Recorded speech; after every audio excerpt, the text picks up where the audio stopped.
आजाद प्रत्याशी चित्रा सरवारा ने अम्बाला छावनी के बाजारों में डोर टू डोर प्रचार के जरिए धूम मचाई हुई है। बाजारों में उनके समर्थन में उमड़ती भीड़ इस बार छावनी की नुमाइंदगी में बदलाव का इशारा कर रही है। प्रचार के दौरान चित्रा ने बरसात के बाद छावनी के बाजारों व रिहायशी कॉलोनियों में हुए जल भराव को लेकर राज्य सरकार पर जमकर हमला बोला। उन्होंने कहा कि विकास के नाम पर छावनी की जनता को केवल मुसीबतें ही मिली हैं।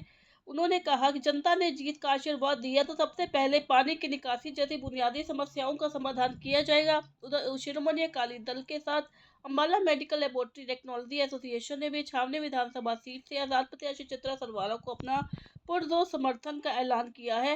वीरवार को चित्रा सरवारा ने नुक्कड़ सभाओं के साथ छावनी के बाजारों व रिहायशी कॉलोनियों में घर घर जाकर लोगों से वोटों की अपील की।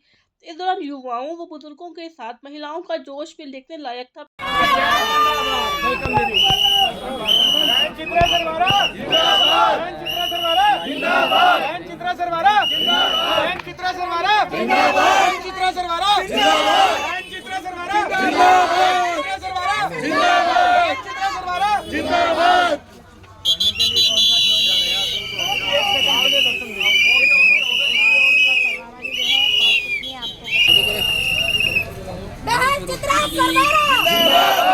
नमस्कार दोस्तों,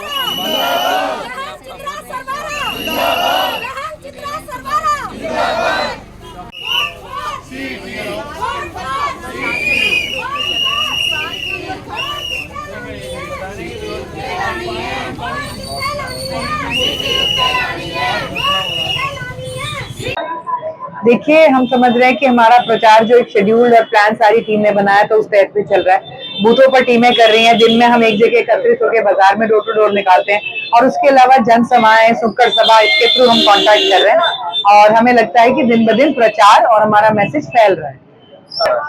देखिए, हमें पता चला उनके ग्रुपों में मेरी तस्वीर डालकर मेरी तरफ से उनके लिए अपील डाली जा रही है कि मेरे भाई को करो, तो ये तो जो है क्रिमिनल मिसरिप्रेजेंटेशन का एक एक्ट बनता है और हमने ये कंप्लेंट अब इलेक्शन कमीशन से लेके सब कंसर्न अथॉरिटीज को प्रॉपरली कल रात भी फाइल हुई थी। आज हमारा शायद से एक डेलीगेशन भी जाकर मिला है जो यहाँ के मेन हमारे इंचार्ज हैं और हम इसका बिल्कुल सख्त से सख्त कार्रवाई हम करेंगे।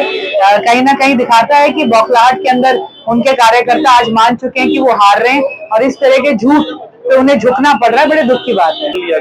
देखिए, हमने इलेक्शन कमीशन वगैरह को सारे जो एक्ट्स बनते हैं जिसमें मुख्य तौर पर क्रिमिनल मिसरिप्रेजेंटेशन का एक्ट है उसके तहत कंप्लेंट डाली है और एसडीएम को भी डाली है, डीसी को भी मार्क होगी और हमने इसमें पुलिस भी कंप्लेंट फाइल करी है जो आई थिंक मार्क होके डीसी से ऑफिस से मार्क होके एसएचओ के पास आई है। देखिए, आज साफ लग रहा है कि इनको क्लियर हो गया है और इनके कार्यकर्ताओं को तो खासतौर पे कि चुनाव हार चुके हैं। कहीं ना कहीं अपने प्रचार में आज इन्होंने अम्बाला की मुद्दों की हर बात को करना बंद कर दिया है। ये सारे जितने भी कैंडिडेट्स आए हैं सबकी फायरिंग आज हमारे ऊपर चल रही है, एक इंडिपेंडेंट कैंडिडेट के ऊपर। तो मुझे तो लगता है ये अपना चुनाव छोड़ चुके हैं, अभी अनिल विज जी के लिए चुनाव लड़ रहे हैं, उन्हीं के लिए वोट मांग रहे हैं। ये मांग ना रहे हो तो उन्हीं के लिए वोट कुछ तोड़ के ले जाने की आज ये फिराक में है, पर जनता समझ चुकी है। वो तो अभी उनके राष्ट्रीय अध्यक्ष खड़गे जी आने वाले थे, उसमें भी जाने का कोई प्लान नहीं था। प्रदेश अध्यक्ष आए हुए थे, उसमें खुद जाके परी जी ने कुछ नहीं करा है। अब ये तो कहने की बात है चौधरी साहब अपना चुनाव लड़ रहे हैं, परी जी को तो फिर ये भी शिकायत करनी चाहिए कि नारायणगढ़ से कैंडिडेट उनका चुनाव प्रचार करने क्यों नहीं आ रहा, कालका से उनका प्रचार करने क्यों नहीं आ रहा। हर कैंडिडेट उस पार्टी का अपना अपना प्रचार कर रहा है, इसमें चौधरी साहब का अम्बाला से क्या लेना है। आपके लिए ये भी चैलेंज है कि जो विपक्ष का वोट है वो उसका बिखराव ना हो, उसका नुकसान या फायदा भी आपको होगा।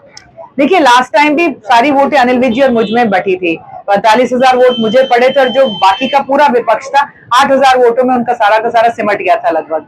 तो अब की बार अम्बाला भी चाहता है कि बदलाव में कोई गड़बड़ ना हो और मैं समझती हूँ जो कांग्रेस के प्रत्याशी की अब इस वक्त कोशिश है, जो मैं समझती हूँ इनेलो के प्रत्याशी के बारे में हमें सुनने को मिल रहा है, तो कहीं ना कहीं अपना चुनाव छोड़ चुके हैं, हार चुके हैं।